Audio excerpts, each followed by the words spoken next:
Well, welcome everybody to our program on the future of the digital order with Martijn Rasser. We are thrilled to have him join us here today from Washington, D.C. We're going to hear him speak about China, Russia, and the Middle East, and what's at stake for the U.S. in the digital order. So there is a lot to cover. We're going to get right into it.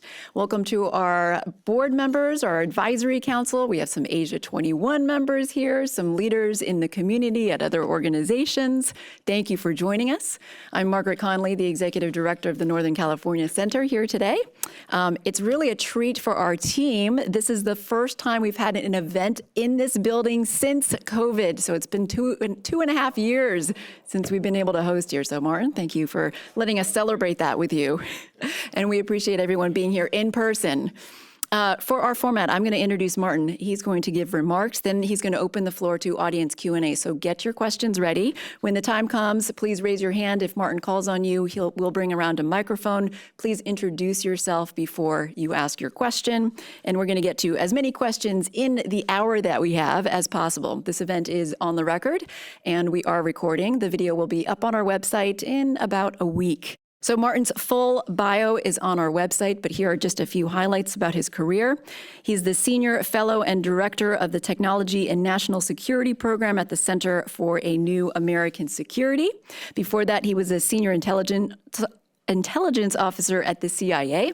He was also a senior advisor in the Office of the Secretary of Defense, a special advisor to a senior military commander in the Middle East, chief counterterrorism liaison to the U.S. military unit in Iraq, and vice chair of a National Intelligence Council working group. He does have ties to the Bay Area. He previously worked at an AI startup in Silicon Valley. So thank you very much for coming back, Martijn, and it is all yours. Let's please welcome Martijn Rasser. Well, good evening, everyone. It's a real pleasure to be here. Thank you, Margaret, for that kind introduction. It's fantastic to be back in the Bay Area. It's been a few months since I was able to join, but I lived right up the road at the top of Telegraph Hill there, so it's nice to be back in the old neighborhood. So as Margaret mentioned, she asked me to talk about the future of the digital order.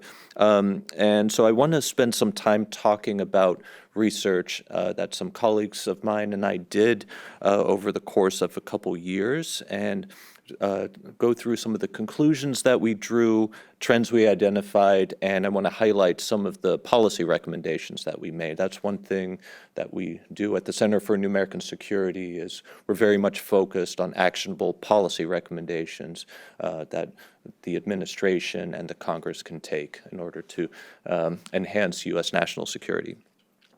And of course, I'm very much looking forward to your questions later. I'd love to have a great discussion on these topics or anything else that you would be interested in when it comes to technology and national security.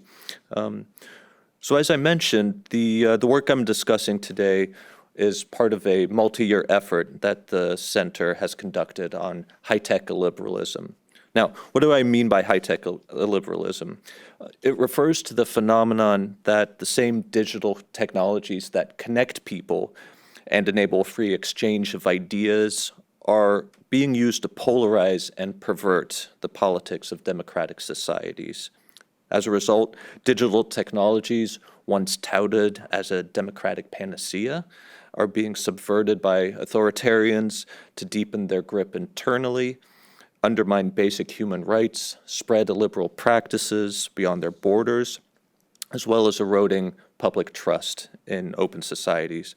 Now, in some instances, authoritarian regimes may even be able to harness advanced technologies to outperform democracies in certain key areas.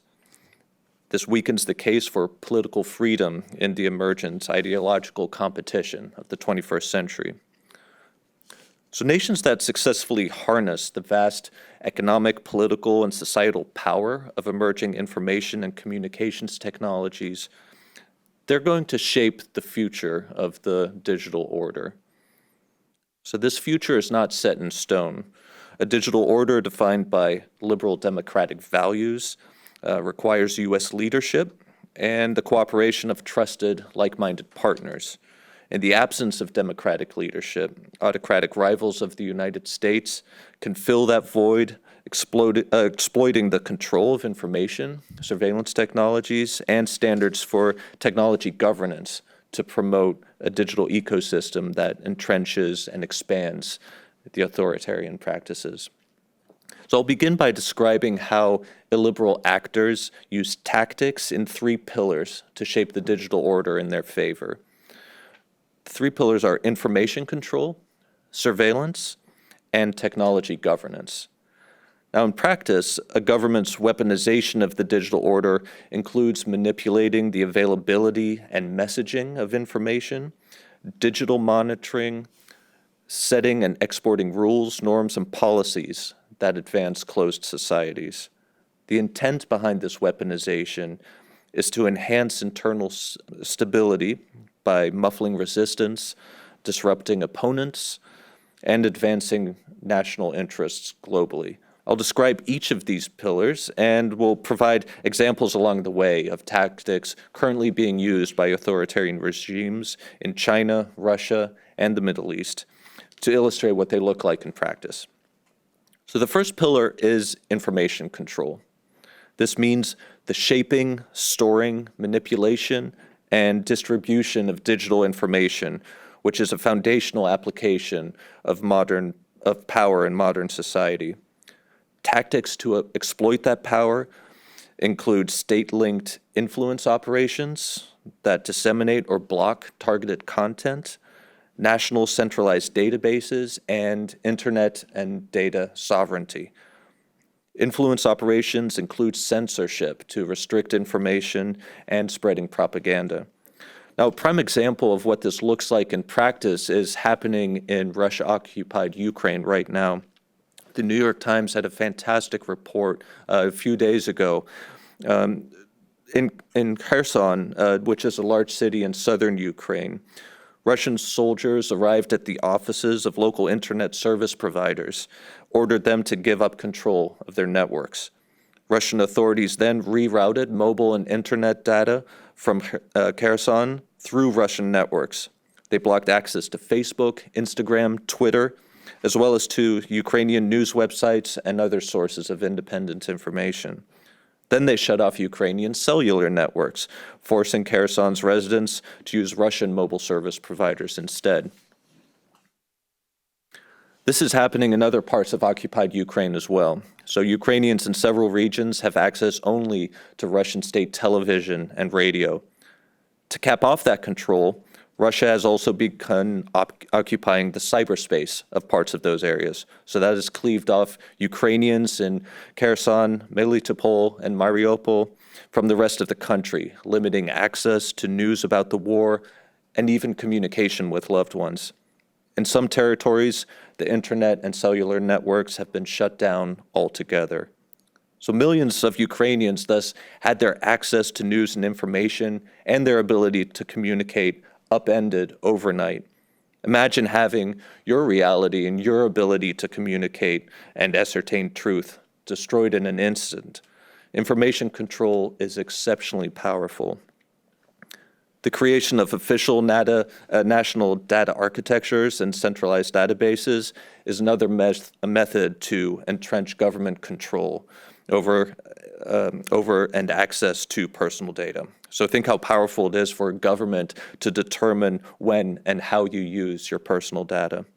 Finally, the push for internet and data sovereignty in Russia, China, and Iran offers examples of how user data, access, and information can be controlled with bifurcated internet initiatives and intermittent internet shutdowns that are designed to restrict information and information access at political inflection points such as elections and protests.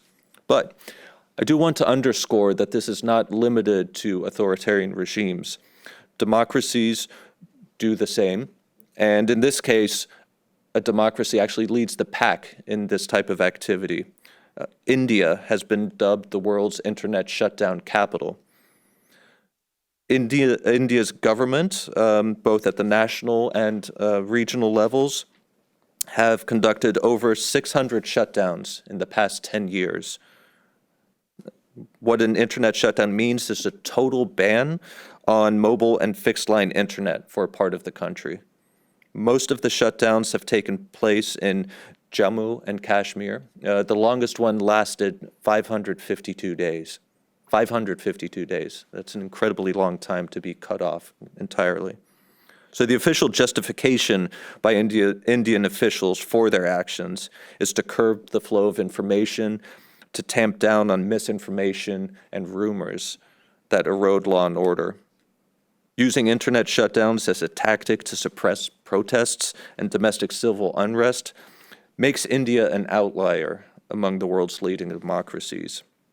This divergence in tech policy will lead to friction among these countries as they explore ways to craft collaborative tech policy in groupings such as the Quad, which comprises Australia, India, Japan, and the United States. So in short, determining what a person sees and hears is one way to control a person. Another way is to watch what they do and limit their movement. Surveillance comprises the second pillar of tactics used to shape the digital order. Governments use surveillance technologies to counter crime, monitor crowds, and streamline traffic. Illiberal regimes often go further. They employ their surveillance nets to monitor and control entire populations and to collect data on citizens and visitors alike. Such surveillance is possible with widespread deployments of cameras and video systems. China leads the world in deployments of such systems, followed closely by the United States, India, and Brazil.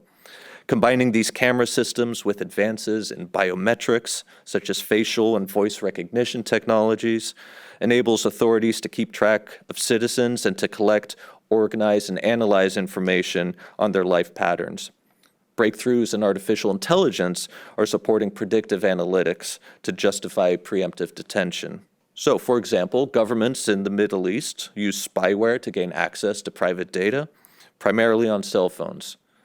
Through measures such as hacking, regimes can intimidate dissidents at home and conduct espionage operations outside their borders. U.S. partners, such as the United Arab Emirates and Saudi Arabia, have spent millions of dollars reinforcing their coercive ecosystems of preventative surveillance. The most famous example is Saudi Arabia's use of electronic surveillance tools to track Washington Post journalist Jamal Khashoggi to the Saudi consulate in Istanbul, where he was murdered. Saudi Arabia even went so far as to hire 2 Twitter employees to spy on users and hack dissidents' accounts. One of these employees was found guilty and convicted in San Francisco federal court just yesterday. In another example, the United Arab Emirates for years targeted Ahmed Mansour, a prominent human rights activist, with spyware on his devices. In 2017, he was fined and jailed for his posts on Facebook and Twitter that allegedly published false information, rumors, and lies about the UAE, which would damage the UAE's social harmony and unity. One of the most capable actors in the realm of surveillance is China. China's brand of techno-authoritarianism is rooted in its pervasive surveillance system. The country has a vast system of an estimated 415 million surveillance cameras across its provinces. Of the 20 cities in the world with the highest ratio of surveillance cameras to people, 18 are in China. The proliferation of surveillance cameras has yielded vast quantity of information about people's lives, where they go, what they say, and whom they see, that previously stood well beyond the reach of authoritarian control. Chinese authorities have used this system to monitor the country's entire population. These capabilities were expanded and deployed to enforce lockdowns of neighborhoods, cities, even entire provinces as part of the zero COVID policy. In Hong Kong, authorities used surveillance capabilities to suppress pro-democracy protests. In its most dystopian form, the Chinese Communist Party uses its surveillance system in combination with mass detention facilities to repress the Uyghur population. So these surveillance capabilities are not just for domestic consumption. They are also exported. which brings us to our third pillar, technology governance.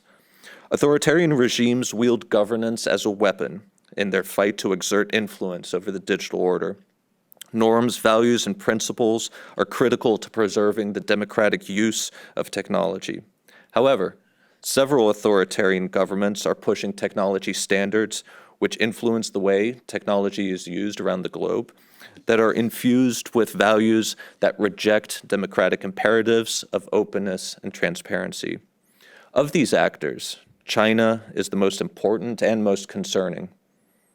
China is exporting its digital norms and practices to governments that seek to suppress social movements and civil protest.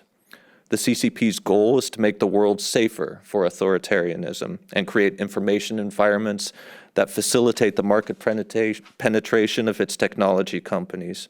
It is also increasingly using international bodies to legitimize these digital norms and standards. China trains officials from countries around the world in methods of illiberal digital governance. In 2018, the Chinese government organized training sessions with representatives from more than 30 countries on media and information management. Chinese companies offer similar training.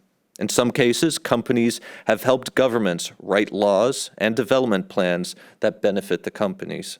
For example, the telecommunications company Huawei drafted the Lao National Information and Communication Technologies Development Plan white paper for that country's Ministry of Post and Telecommunications.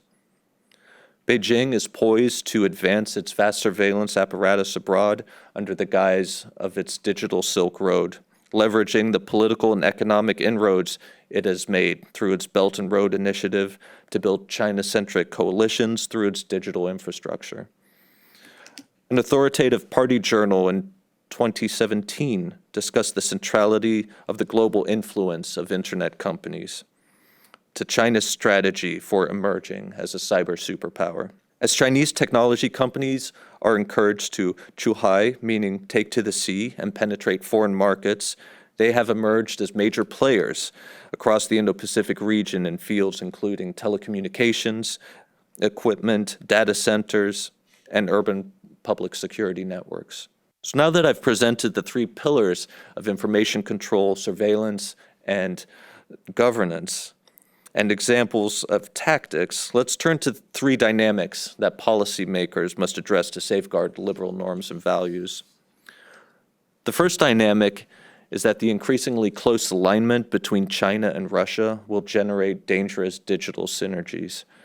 Both governments view a free and open internet and the spread of social media and other digital tools as threats to their national sovereignty and their hold on power. These governments view the internet and digital technologies as conduits for the United States to destabilize their regimes, and as tools for citizens to overthrow oppressive and unresponsive administrations. We will see Beijing and Moscow making digital autocracy accessible for a growing number of states, although Russian technology development will certainly be constrained if export controls and sanctions levied in response to Ukraine remain in place. Another ongoing effort will be to erode liberal norms and values in international institutions, particularly at the United Nations. China and Russia view the structure of governance of the internet as a source of U.S. power and influence. They therefore seek to undermine this system and shape norms around the internet and emerging technologies such as artificial intelligence in ways that advance their own illiberal interests. Then there is the prospect of Chinese and Russian splinter nets. Both are pursuing independent root server systems, pushing hosts to remove root servers from the United States to limit America's ability to cut off internet access. Working together, these two nations pose a more potent force, advancing a trend toward fragmentation. If other countries follow suit, the splintering of the internet will create high barriers for global trade, cause U.S. tech companies to lose access to global markets, limit citizens' access to free and open information, and empower authoritarians around the world to tighten control over their countries. Dynamic number two is that authoritarian regimes will inevitably seek to expand censorship of free information exchange and political speech. Concerns over disinformation and misinformation will justify further crackdowns and censorship of social media. Governments around the world are attached to data localization policies that provide them greater control over information collected by corporations. Greater government sway over data collected and stored by companies is increasingly leading to self-censorship by corporations to maintain market access in countries run by authoritarian regimes. The third dynamic is that illiberal governments throughout Asia, the Middle East, and parts of Eurasia will continue to seek technology, funding, and technical expertise from China to control social movements and civil society protests. As autocratic governments and leaders in fragile democracies look to exert greater control over their populations and pursue cheap pathways toward digital development, they find Beijing's high-tech illiberalism an attractive model. They actively seek China's technology, funding, and know-how. Beijing has exported surveillance technology worldwide, often to countries that seek more effective and cost-efficient ways of repressing opposition. The list of customers for such equipment includes the United Arab Emirates, Iran, and the Philippines. Not only have these countries imported Chinese technologies, they have also looked to Beijing as a model for designing a regulatory environment that benefits government interests. For example, Egypt's moves to broaden its censorship efforts unequivocally mirror China's internet governance strategy. That U.S. partners use technology for illiberal purposes poses a dilemma for the United States, which must decide if it will push back on the contentious behaviors and transactions of its allies, or if it chooses to do so, it must decide how, to what extent, and potentially at what cost. To illustrate how U.S. policymakers can address the implications of authoritarian efforts to shape the digital order, here are some of the recommendations that my colleagues and I put forward. They come in 4 categories: what we need to do at home, what we should do in conjunction with democratic allies, what we can do with non-democratic partners, and finally, how to counter U.S. competitors. The first 2 recommendations are about what we need to do at home. The United States needs to put its own digital house in order to effectively shape and promote a liberal digital order around the world. A shortfall in regulatory oversight and a lack of national policies on digital matters is inhibiting America's ability to lead. Recommendation number 1 is that the United States should enact a national data protection and privacy law. Congress should establish a data protection framework that clearly articulates the U.S. approach to data privacy at home. Such measures are necessary to address national security risks, streamline regulations, mitigate barriers to innovation, and create a better environment for global influence on data protection and privacy issues. 2, the U.S. government needs to prioritize research and development of privacy-preserving technology solutions. To this end, Congress and the White House would be well served to create incentives for novel research in technologies that preserve privacy of data, while also maintaining the use of technologies to extract value from data sets. So these technologies include homomorphic encryption, secure multi-party computation, differential privacy, and distributed learning.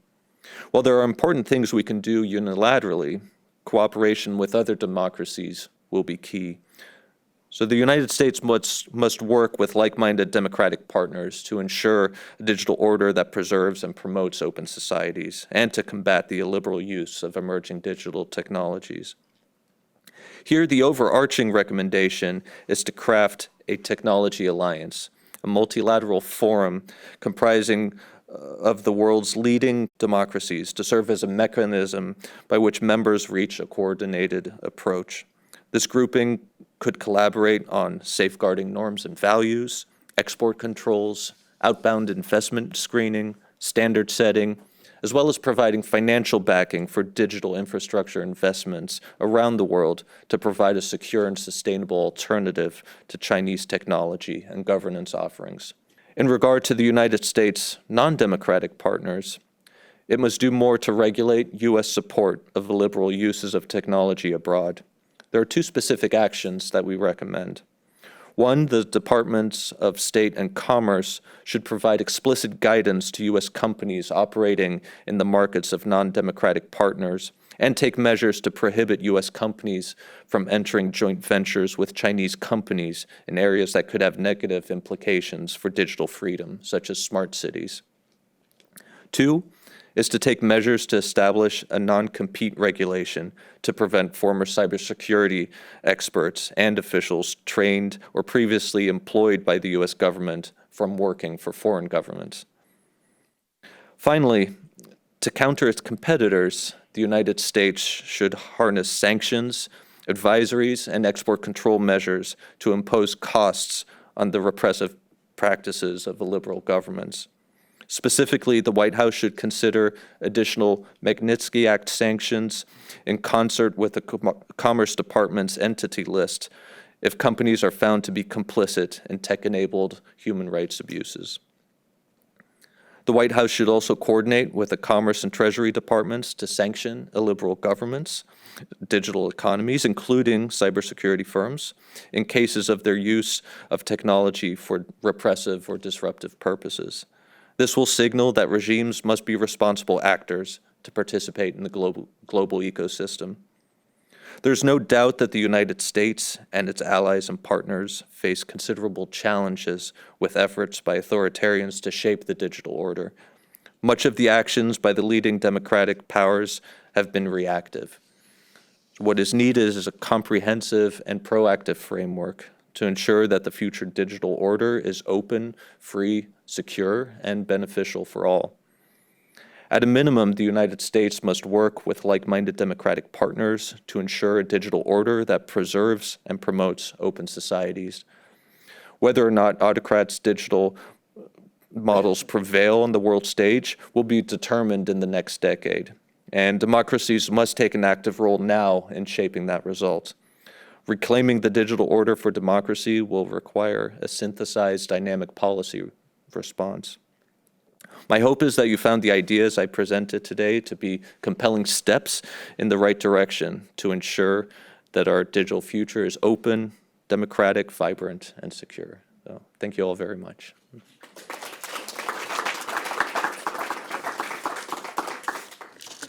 So we're going to move you over to the hot All seat. right. So if you have questions for Martin, we'll let him take a break and get some water for 2 more seconds. But if you have questions, raise your hand. Microphones will come around. Please introduce yourself, and I can't wait for this discussion. Thank you, Martin.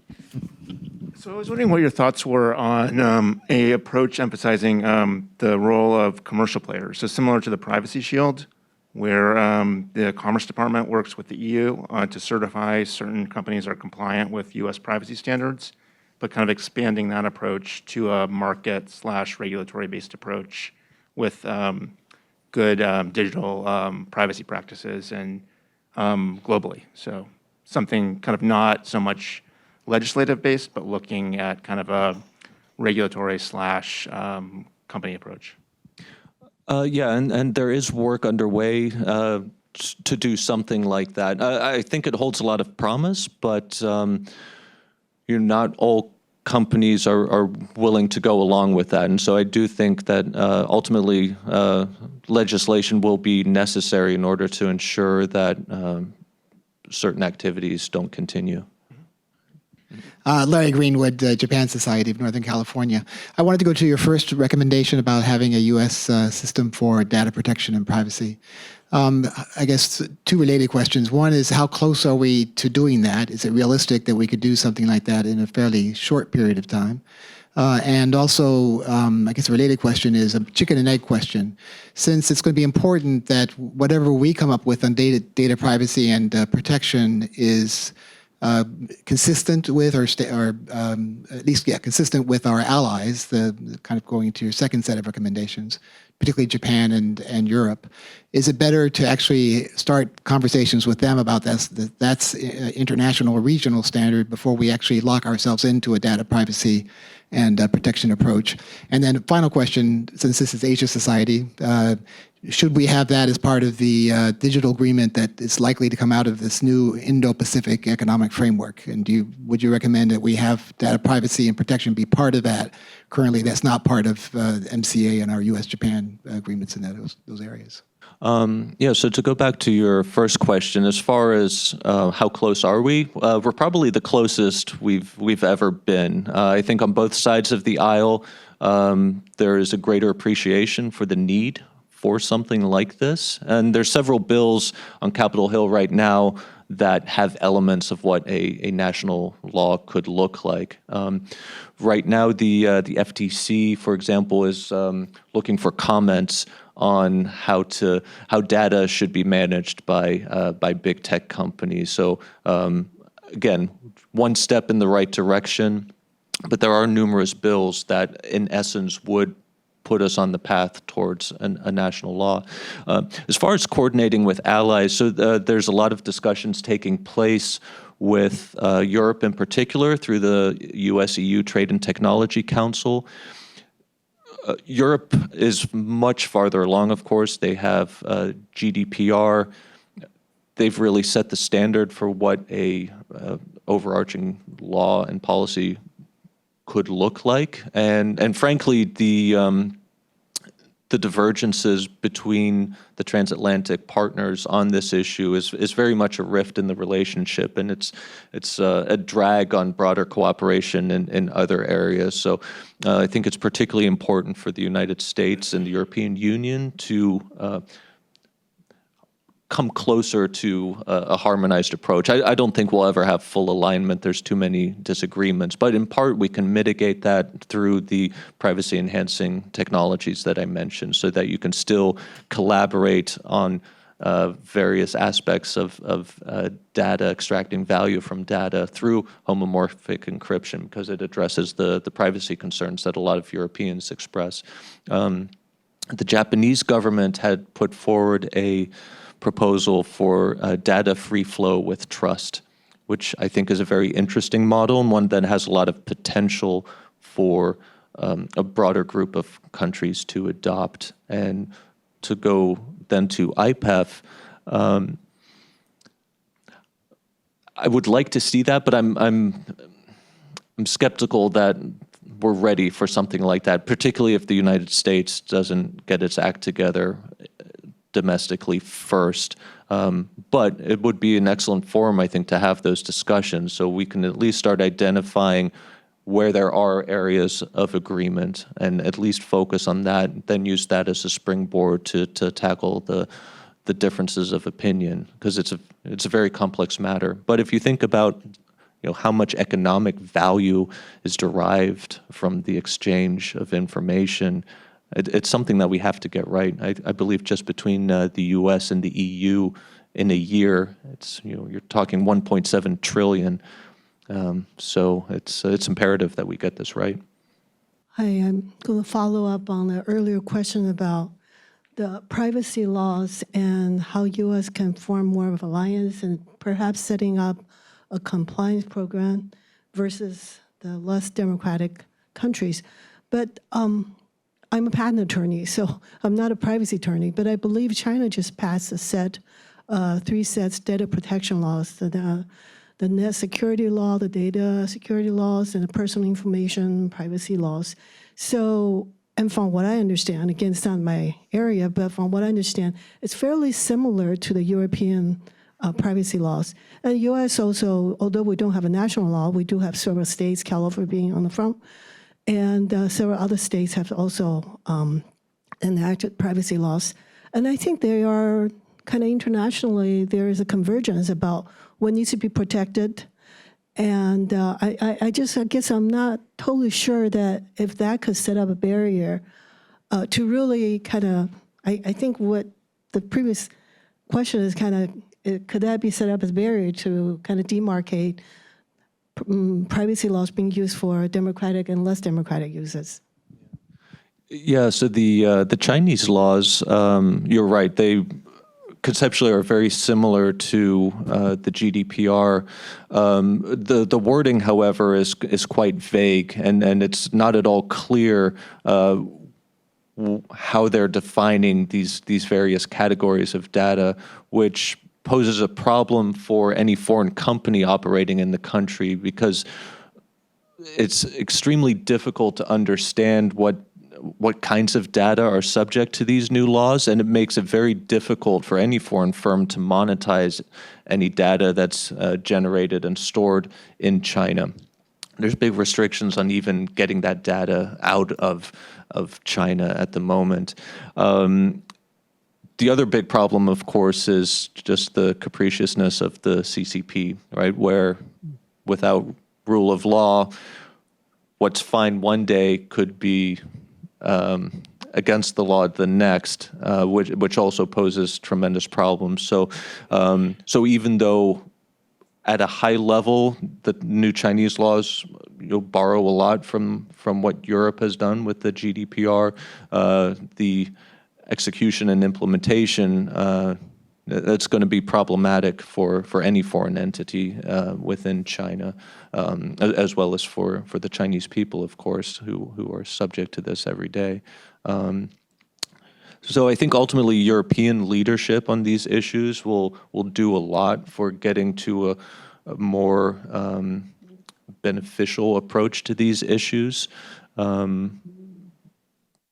United Kingdom, of course, they have a ways to go, but Australia and other middle powers, they're starting to really formulate what they want their digital futures to look like. And I think it's some of the smaller countries that will end up nudging the United States in the direction where we should be going.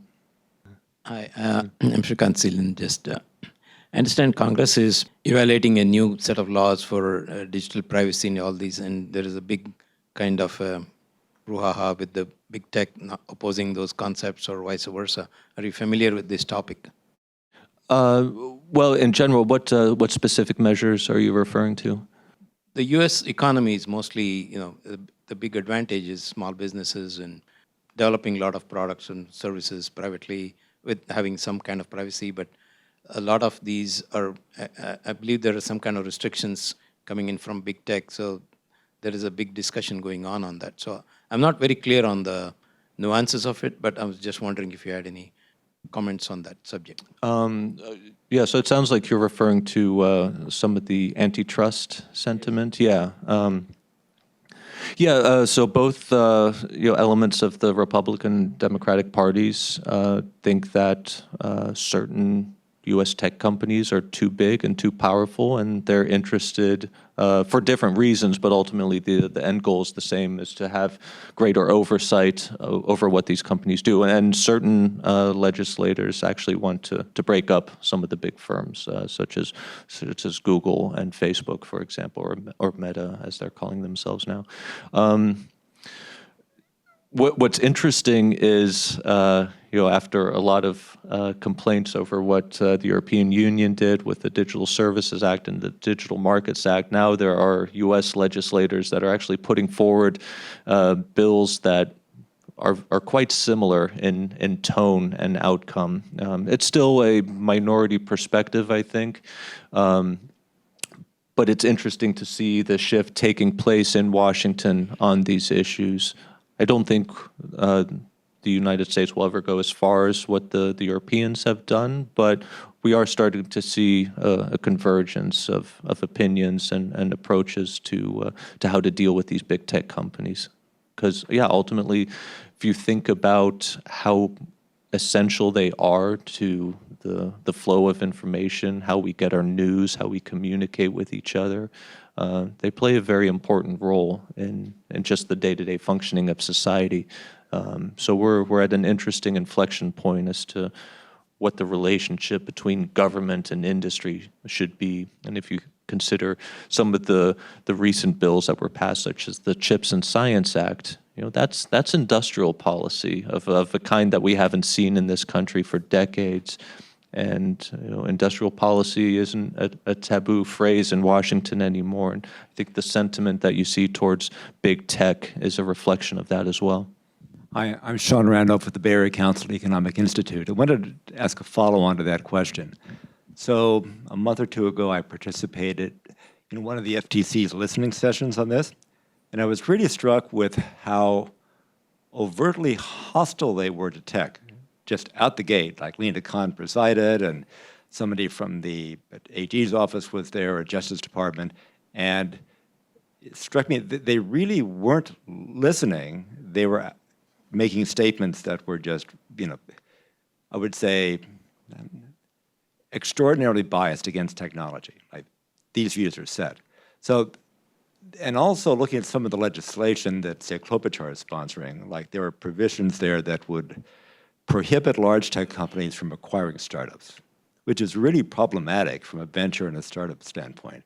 So I guess my question is, I think sometime last year, maybe last fall, there was a joint letter signed by a pretty large number of former U.S. national security advisors, people in the security community, sort of cautioning about going too far in how we go about nationally regulating tech in light of the fact that the strength of our technology companies are a U.S. asset globally, and that, in fact, how they manage themselves in terms of whether they're required to provide everybody the same access to their platforms actually has security implications, for example, because they actually invest a huge amount in cybersecurity internally.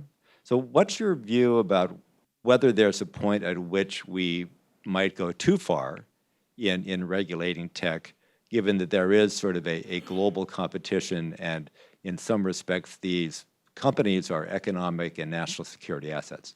I think that potential is definitely there, but I would say the likelihood of that is still quite slim, right? So some of the, if you think of opinions on this matter as a bell curve, the kind of sentiment that you described from a few individuals, I think, is very much on one end of that bell curve.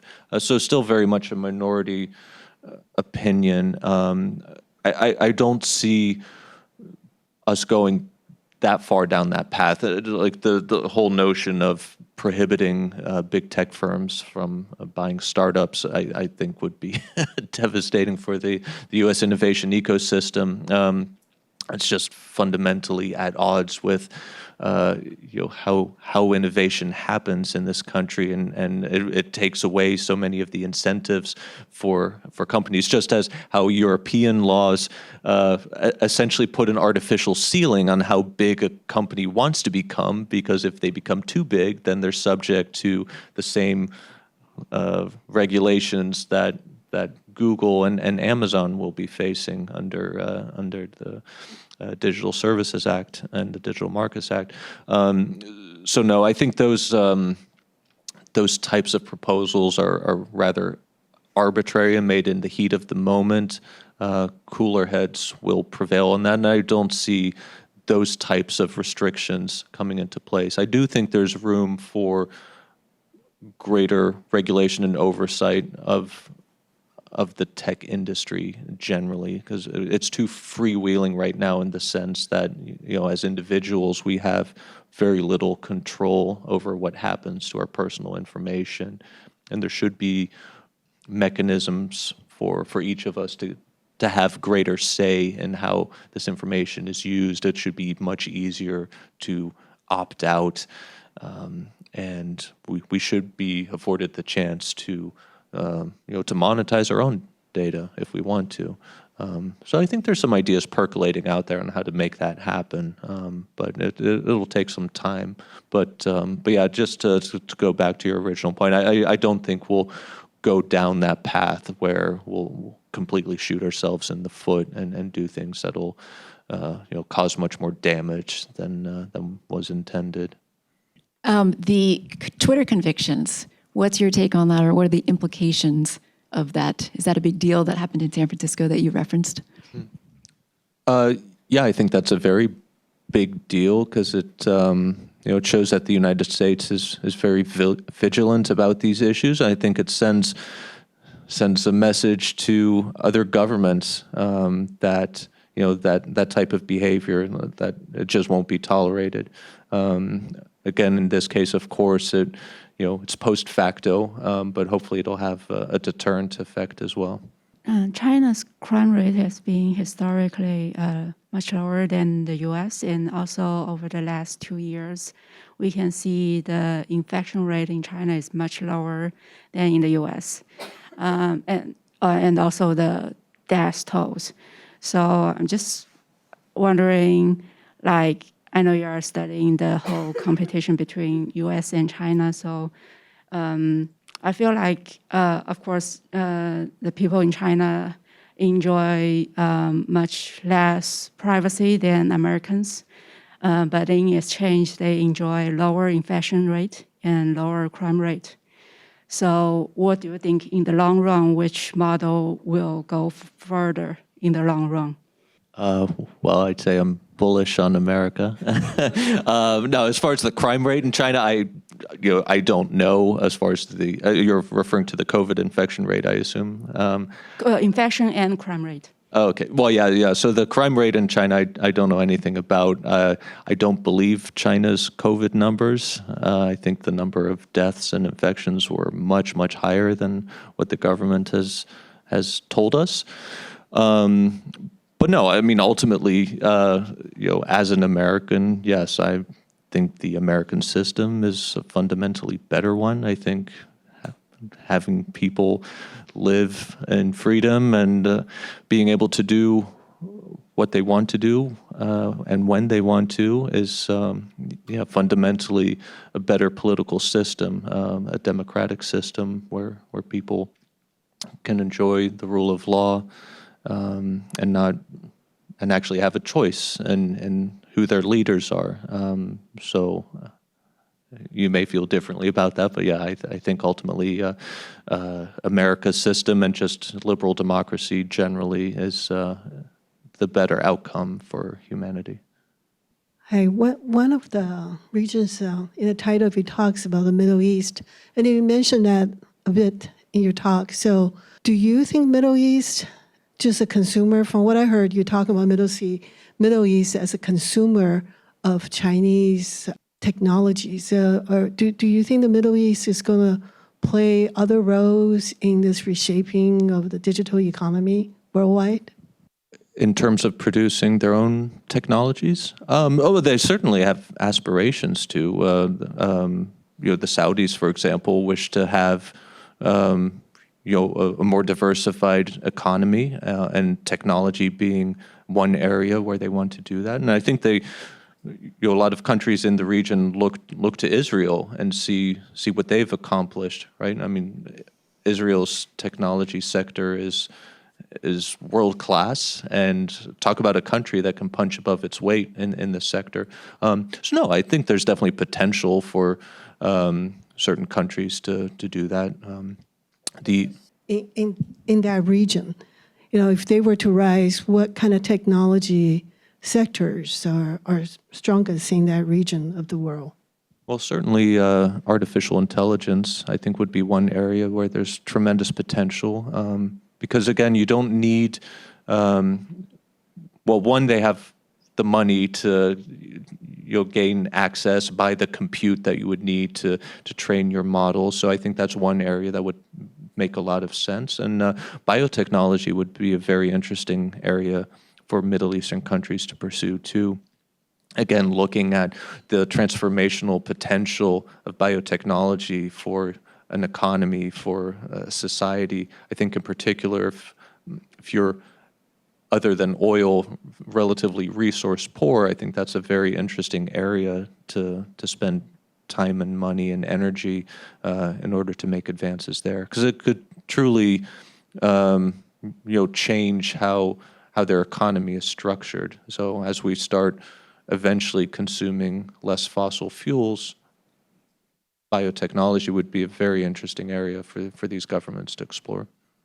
Hi, Hugh Lester from PwC. I guess my question sort of relates to a lot of what I've heard. It seems pretty depressing, frankly, in terms of so this is another area where there's divergence between US and other, so-called democracies against China, Russia, etc. And there are many other examples outside of the digital sphere. with this. And it just seems to be this trend of continued, at loggerheads and, us and them. And are there any silver linings? Are you optimistic about anything that may get better in terms of cooperation on these matters? Honestly, right now, I see very little to be optimistic about. There's obviously between the United States and Russia, things are in a very bad state right now, and for good reason. If you have Russia invading a sovereign country unprovoked. The U.S.-China relationship is, of course, very complex, but even now in areas where we should be cooperating, such as climate change, AI safety, there's very little communication taking place. And frankly, I think it's more so because Beijing wants it less than the United States does at this point. So I don't know what it'll take to improve that dynamic. My understanding from speaking with policymakers in Washington is that a lot of their overtures have gone unanswered, and that on scientific and technical topics, the climate change issue, counterterrorism, counter-narcotics, and just military-to-military communications. They're shutting the door in our faces right now.